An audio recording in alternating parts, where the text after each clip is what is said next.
Hi,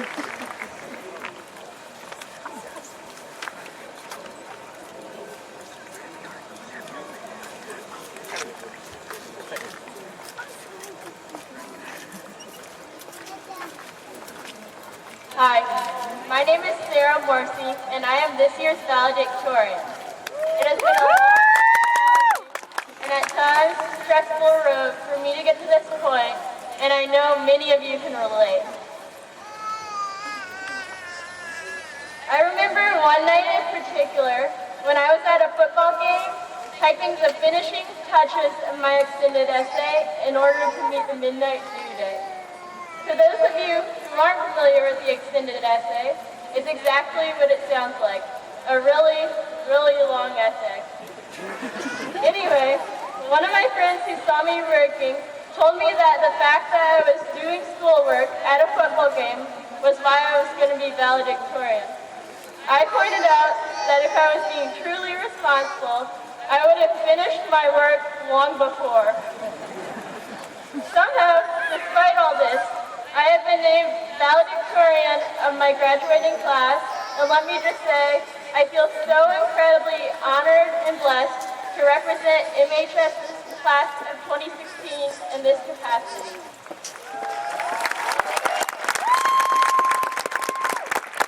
As I look around, I see so many people with so many amazing talents I could only dream of having. Running, singing, dancing, drawing, swimming, the list goes on and on. Our class has left its mark on MHS by winning state and even national recognition in several of these areas.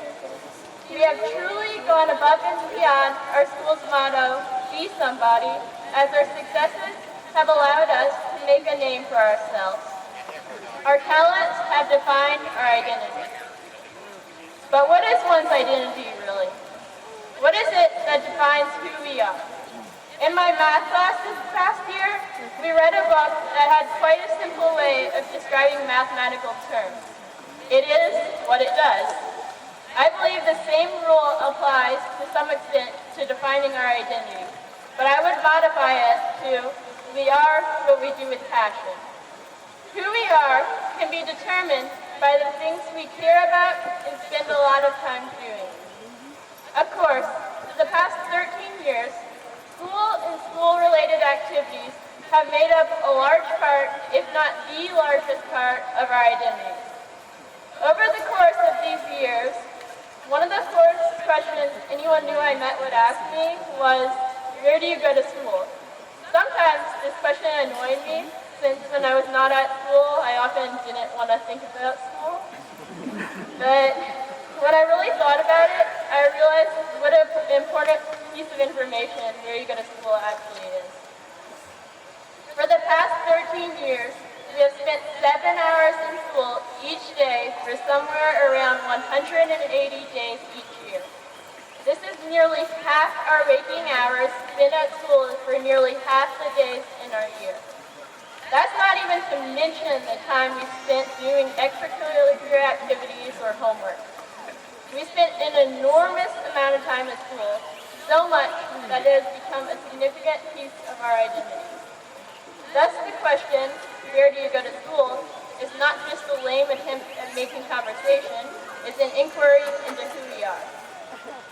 Now, as we reach the end of high school, we will be spending far less time at MHS. Let's hope.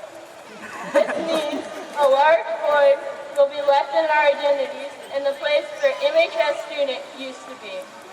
Although this sounds scary, I prefer to think of it as an opportunity. I, like everyone graduating today, now have an opportunity to fill that void with whatever I wish, an opportunity that only occurs a few times in a lifetime. On that note, I am very excited to be attending Georgia Tech next year, and I know that many of you also look forward to continuing your education in a new setting. Others of you are planning to enter the workforce as graduates. Whatever your plans may be, my wish for you is that you always have a passion, that you always make sure to spend time doing something you care about, and that you, in this way, develop an identity that you can be proud of. In an ideal world, everyone would be passionate about his or her career and or study. For some, this is the case. Many of my teachers are perfect examples of people who care deeply about the work they do. However, realistically, this will not be the case for all of us. Though some people are truly passionate about their work, for many, work is simply a means to an end. Many brilliant people have said something along the lines of, do what you love and you'll never work a day in your life. But I think they failed to take into account that what you love is not necessarily an even slightly marketable skill or product. I say this not to discourage you from doing what you love. Quite the opposite. I think you should absolutely do what you love. However, I would modify that saying a little and instead say this. Do what you love and it will make the days you work worth your while. If you are lucky enough to have a passion that is also a viable career option, then go for it. Otherwise, do what you love anyway. You will need to have a job to pay the bills, but you will also need to have a passion to truly be somebody. So I leave you with this question. Who will you be?